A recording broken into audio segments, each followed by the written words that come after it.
Peace FM 104.3. Good to meet you. And I pay me that's no adage lawyer for the aja. Me ba be consultation ko abesa jimska. Me no but or say we have a fourfold duty. Duty to the court, duty to our clients, duty to the profession, and duty to the public. And imagine public they no pay me that sing. Something young comrade should be dreaming. Emranese saying fa sa entokwa ekosuya Francis Susu Ayemra Shebedunima Madina, the position of parliament, the position of the police, the position of the law. Emranese saying. Okay. Edikai near Mejibi say Humbekia na ina Yastenon son and say near a friend of privileges and immunities no. Sabi akwenya bia oman no na si adwen pose enkrofo ayede edwumadi stronko bi ahye mo nsemu no ye beboa wo mo na niam bi enkusisi o makwan abra mo yo mo adwuma no enintina obehwa o mampanyi ye bo abama no wia emra no say odi no ekugina court dem mo a empa bibia waye ho a enye enye sabi ono oyubia oye ne ye kanu above the law as I say mrapon na kasa say we are all equal before the law, and that is a standard across the world. Now so be sure emrana makwan say abra obi free ekonya no so no no be temono akwanya wo ho a se oye bibia emfa kwan mu a opese oni no dia ednu kugina court dem a eyeye ni ntia abra otiso no wodi no kugina court dem a yemma ho kwan ne se yeye ne saa anta enne we beka se president ayese achina we su beka se we su ayese na fi o port wa ha ko so be bia se bin ka man mu na ko bia de sama trata akoto ho obeye den wa ye na djuma o ye djuma na enyeye enti saanso ena sebe ye di ni se ahemfompo ye di ahemre mu se udi na temwa ana se wo mi wa no mpo endi na temna o to nsa fra wa na se bibisa na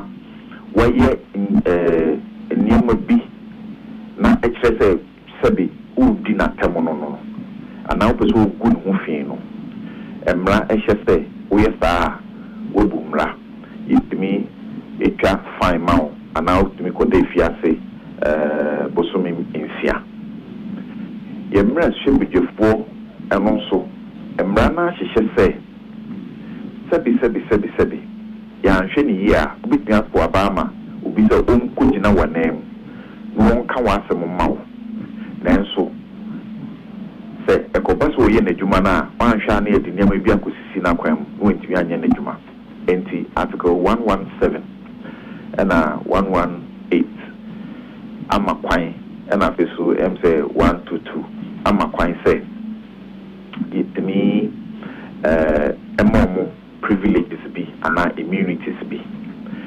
Kwame, yenye hu enhwese sebe ebia owo opposition.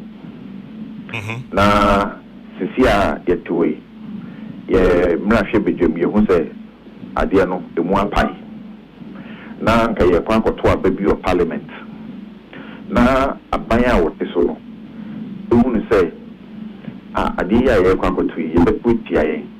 Enti nyamihia ne senka MP ba ku bi pe ana mienu bi yesi omu kwan no montimi ankwa ankoto aba ne bia ebeboa ye nanka sebe ya pe asem bia eni ho na ya to omu so na akochi omu echi omu sa na editeni omu nya kwan emba parliament embe to aba ne bi enti sa niam bi sa na ne the wisdom behind the immunity that is granted.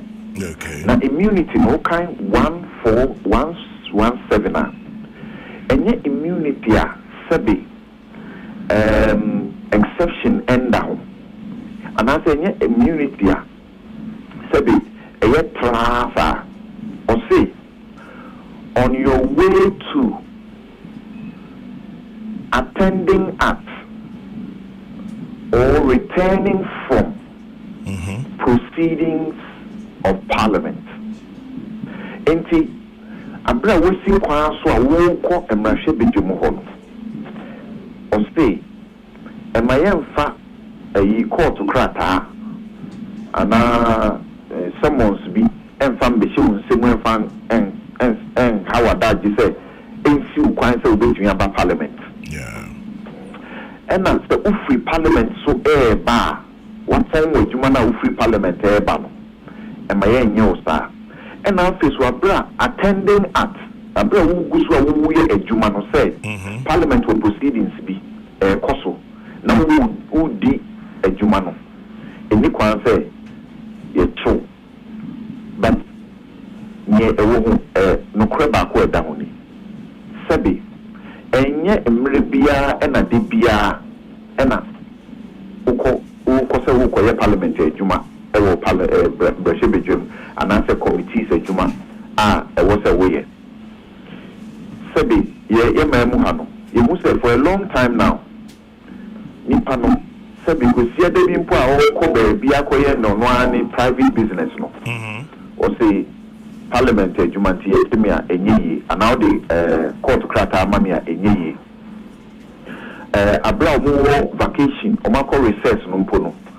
obeti na obi so ye wo bibi ye wo baabi into the in sama krata amami a enyeyi na akoye sese bi embra no na we are abusing it in 2018 a similar issue is here and I mean that you said the history and the practice around it across the globe. Now, menya ho adisua nti na obehwa krata bia metroe nkrofo circulated today. Say even the bia ekosua free ye no. Britain na ekosua free ye no. Yeah. Omo mra no. Omo mpo no omo maban ni aban fufuru omo de na parliamentary democracy.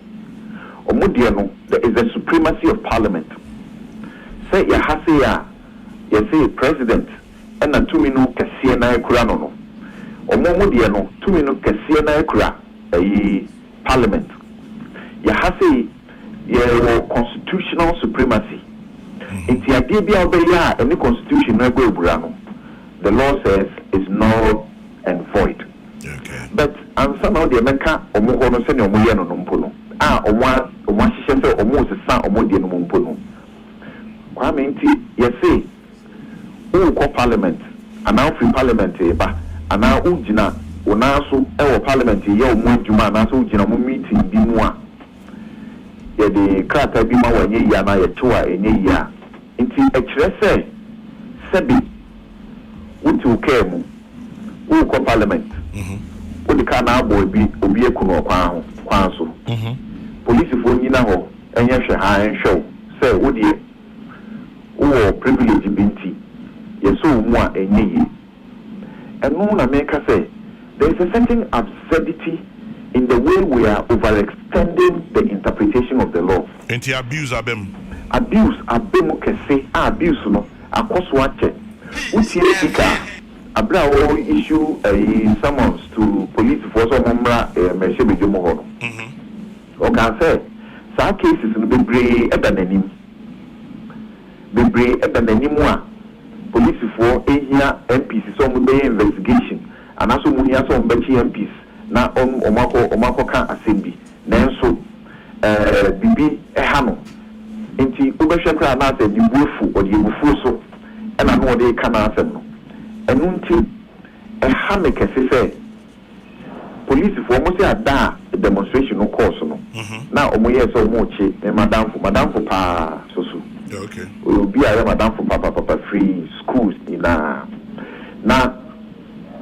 omo be chi no omo eye mu jai mu no omo eto safre no say anka onye den omra police station ho utia ono ankasa eka ewo videos ayewunu say he is declining the invitation because he has a privilege or or immunity from arrest.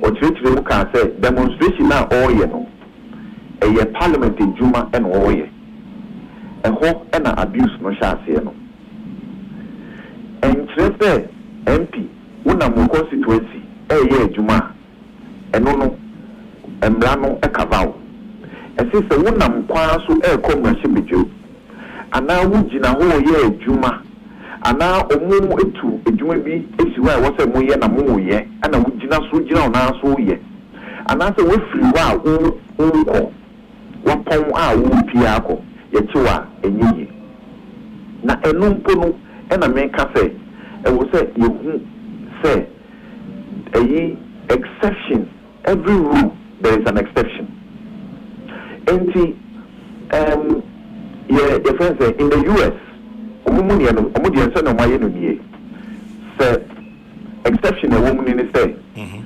wo immunity from arrest there na enso udi boni bi na efa felony ho I friends felony say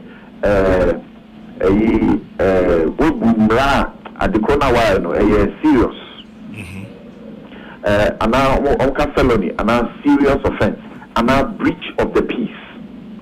Sanya mami ensano. Utomra privilege no. Tete asay yedi udi kanse mo enyi. Omuso mutu safre no no say onko. Oma. And the police for amaya to say omuso sada na no muchro command speaker say release ni panama because omoni omo establishing protocol bi say ye yan obi achina ye beba abi speaker sitre na speaker ye dey wa mai kwan ana say we release ni panama na ba ni abaye ye ejuma omo chro command speaker no e na ye hu letter no speaker chro back e say on release no adentia omo ahye omo ejuma ase omo ahye omo session ya ase na say e free abra omo share omo returning from break no compare so omo wie ni omo ye no in sometime in December no enunti no on mani pa no enko police for eho eno na me fi say enya ade a efata Peace FM 104.3 Good to meet